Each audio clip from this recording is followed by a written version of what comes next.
हाँ बच्चों, अपना रेशो का लिक्विडिटी रेशो का रिवीजन बाकी था, तो उसकी हम वीडियो बना रहे हैं इजी से।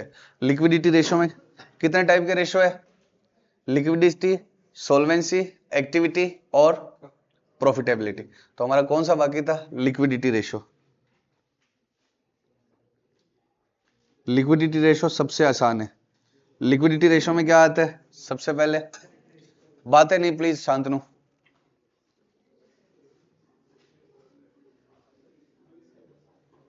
अरे प्लीज बच्चों, करंट रेशो और दूसरा कौन सा है?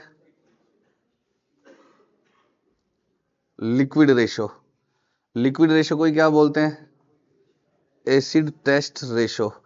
इसी को क्या बोलते हैं? Quick ratio. बच्चों प्लीज बातें मत करो। करंट रेशो का फॉर्मूला क्या होता है? और इसमें एक फॉर्मूला और आता है, वो रेशो नहीं है, बस वो फॉर्मूला है, वर्किंग कैपिटल सी ए माइनस सी एल। अब फटाफट से, करंट रेशो का मतलब क्या है? सी ए अपॉन सी एल। सी ए अपॉन सी एल। सी ए बोले तो करंट एसेट, सी एल बोले तो करंट एसेट्स। का मतलब क्या है? Assets that will be realised within 12 मंथ्स। अब करंट लाइबिलिटीज का मतलब क्या है? जिनको हमें विद इन 12 मंथ्स पे करना है। मैं एसेट लिख रहा हूं, आप बताना करंट है या नहीं। कैश करंट एसेट है या नहीं? बैंक करंट एसेट है। ये तो ऑलरेडी रियलाइज्ड है, ये रियलाइज क्या होगा?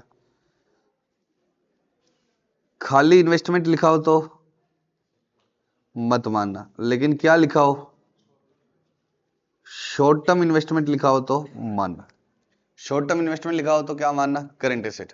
खाली इन्वेस्टमेंट है तो मानना कि लॉन्ग टर्म के हिसाब से, जैसे गोल्ड वगैरह खरीदे हो। डेटर्स करंट एसेट है या नहीं? है। बिल्स रिसीवेबल है। इन्वेंट्रीज करंट एसेट्स है। इन्वेंट्रीज का मतलब स्टॉक। तो डेटर से साल भर में रुपए मिल ही जाएंगे। बिल्स रिसीवेबल उस डेटर को बोलते हैं जिस पर हमें भरोसा नहीं था और कागज पे लिखवा रखे। इन्वेंट्रीज क्या होता है? Stock in trade. उसके बाद प्रीपेड एक्सपेंस, मैंने किराया दे रखा आगे का एडवांस, इसी को क्या बोलते हैं? एडवांस एक्सपेंस भी बोलते हैं। तो आगे का किराया एडवांस दे रखा है तो वो भी क्या है? Current asset. एक्रूड इनकम क्या होता है? मेरी आपसे फीस लेनी बाकी है तब हम बोल देते हैं एक्रूड इनकम, और अगर मैंने गुड्स बेचा था और आपसे रुपए लेने बाकी है तब हम क्या बोल देते हैं? Debtors. Property plant and equipment PPE या फिक्स्ड एसेट्स, ये करंट एसेट्स नहीं है। इनटेंजिबल दिया हो, गुडविल, ट्रेडमार्क, पेटेंट, कॉपीराइट, ये करंट एसेट्स नहीं है। पक्का? क्योंकि ये 1 साल से ज्यादा यूज करेंगे हम बिजनेस। श्योर। अब ध्यान रखने वाली बात क्या है? डेटर्स और पीआर को एक साथ जॉइंट नाम क्या बोलते हैं? ये नेट लेने हैं। नेट का मतलब after deducting provision for doubtful debts. किस रेशो में ये नेट नहीं लेते हैं? ट्रेड रिसीवेबल टर्नओवर रेशो में। जैसे तुम्हें डेटर दे रखे हैं 100 रुपए के, और प्रोविजन फॉर डाउटफुल डेट्स कितना दे रखा है? 10 रुपए का। तो क्या होगा? तुम्हें करंट रेशो के लिए कितना लेना है? 90। इन्वेंट्रीज 100 रुपीज की है। अब देखो, मुझे डांटना पड़ेगा और कोई, अब तुम्हें बुरा लगेगा कि लड़कों और लड़कियों के बीच में ऐसा कुछ बोल दिया। अब मेरे को पता नहीं है, मुझे डांटना पड़ेगा भाई। अब मेरे पास कोई ऑप्शन बचा नहीं है चुप कराने का।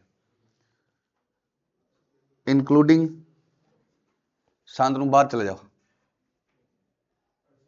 तुम बाहर चले जाओ, तो तुम्हें बात करनी है तो तुम बाहर चले जाओ। तुम बस, मुझे नहीं पसंद है, तुम बाहर चले जाओ।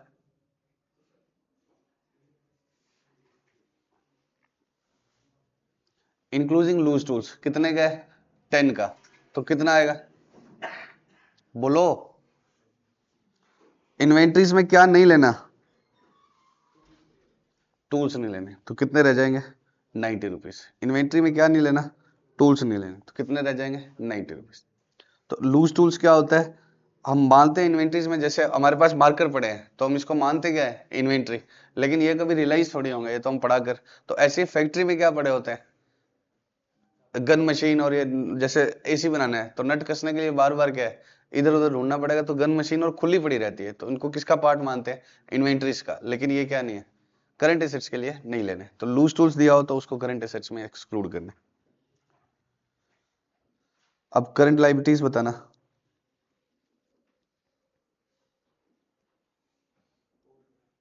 Creditors, bills payable, unearned income, outstanding expense, bank overdraft,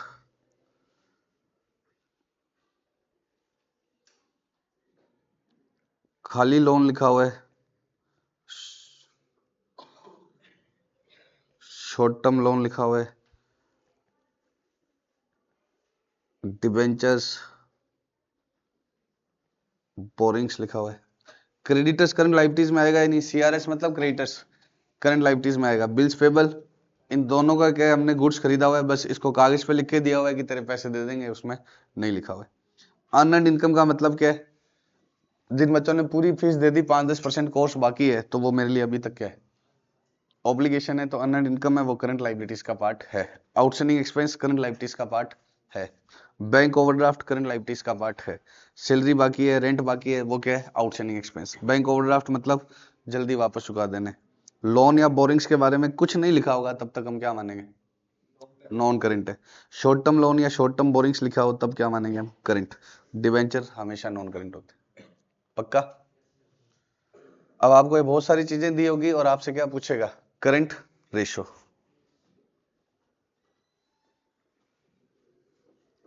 current ratio का फॉर्मूला क्या होता है, सी ए अपॉन, सी ए कितने की है,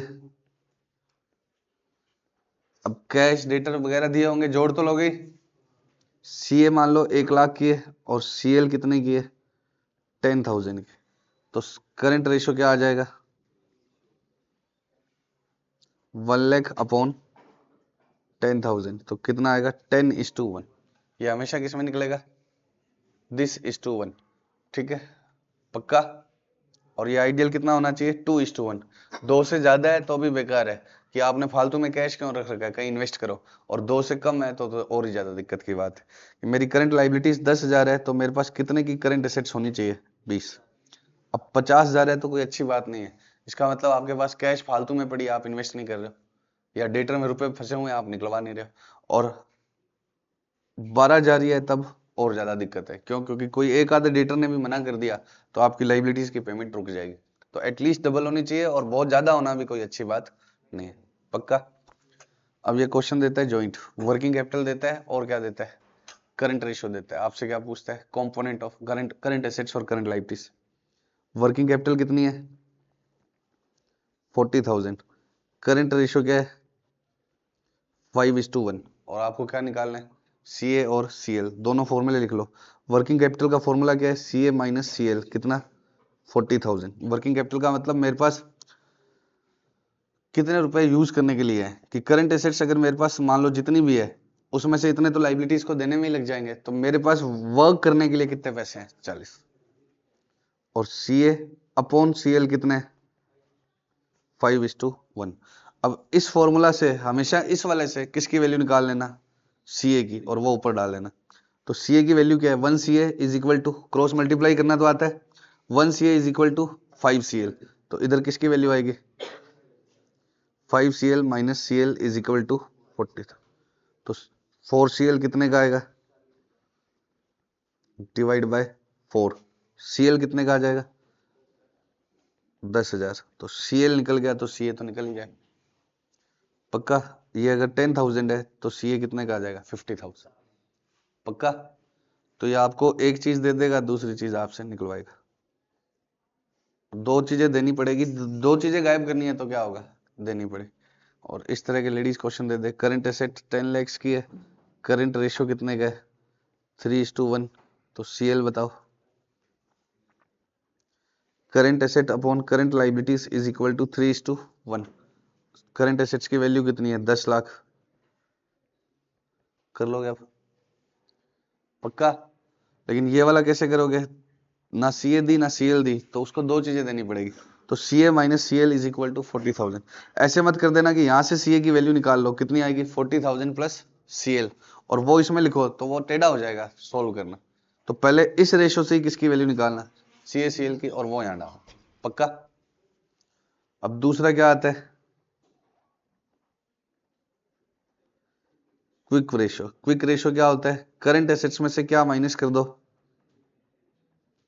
इन्वेंट्रीज और प्रीपेड या एडवांस एक्सपेंस।